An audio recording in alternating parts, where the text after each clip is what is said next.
l'État états-unien. Non, parler de suicide. Parce que là, vous êtes dans la situation de l'Europe au mois de mars. Oui, oui. Mi-mars. Oui. Mais avril, tout ça. Tout ça. C'est comme si on n'avait rien fait. Non, ce n'est pas, le mot est mal choisi, ce n'est pas une question de suicide. Je dirais c'est un génocide. Un génocide, d'accord. Génocide. Parce que le suicide collectif voudrait dire que les citoyens ont un rôle à jouer dedans. Ils ont pouvoir de tous les citoyens. Les présidents états-uniens ont un rôle voilà. Par contre, négatif.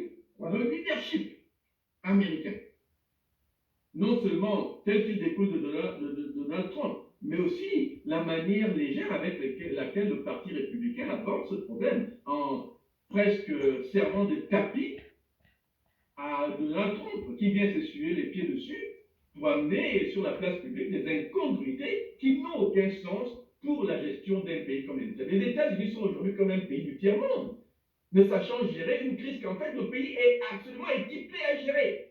Mais avec Trump en tête de ce pays-là, c'est une hécatombe. Donc, ce qui arrive dans un pays comme les États-Unis nous montre en fait les conséquences d'élire un président ignorant à la tête d'un pays. Mais non seulement ignorant, mais un qui fait de l'obscurantisme une idéologie politique. C'est-à-dire semer l'obscurantisme comme si c'était à l'avantage de la nation. Et pour un homme qui manque de compassion, comme Donald Trump, il semble être préoccupé beaucoup plus par sa réélection, n'est-ce pas, que par le bien-être de la population. Donc oui, c'est un suicide si on veut, mais en fait non, c'est un génocide qui relève réellement directement de l'action du président Trump.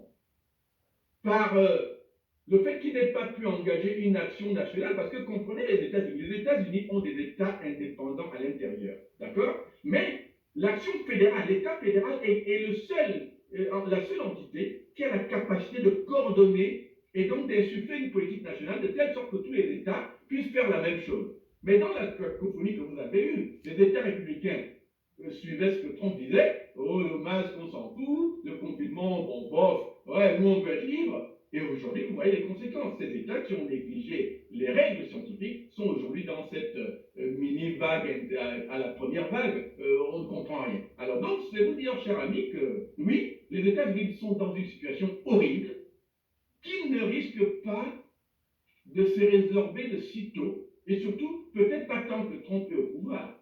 Et voilà pourquoi nous, qui sommes, comme vous dites, américanisés dans le cadre de la politique américaine, nous pensons plutôt que l'élection qui vient en novembre va être réellement l'élément qui va soit amener ce pays vers les réformes nécessaires et peut-être une meilleure gestion de cette crise, soit perdurer et en fait perdre la vérité. Et comprenez la conséquence pour le monde entier. Je vous ai parlé tout à l'heure du fait que le Covid était la maladie a priori, au départ, des pays développés. Pourquoi?